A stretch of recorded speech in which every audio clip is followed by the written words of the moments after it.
Back to our channel. In today's video, you are going to know that how to see Snapchat password settings. Password in settings. It's pretty easy. Just have to follow the steps I'm going to show you. So let's get into the video. Once you're in your Snapchat account, head over to your profile of your Snapchat by clicking on the Bitmoji on the upper left corner.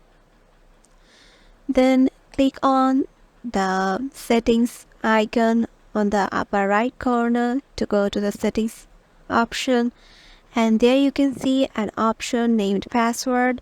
You just have to tap on it, and to set a new password you have to enter your previous password or the password you are currently using.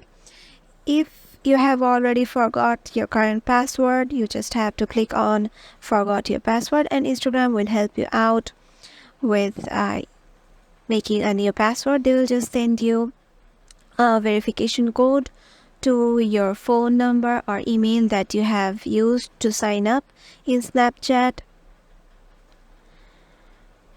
and yeah, they will allow you to see your new password and you'll set with it. Yeah, that's it. If this video helped you out, make sure to give it a thumbs up and subscribe to our channel, and we will see you in the next video.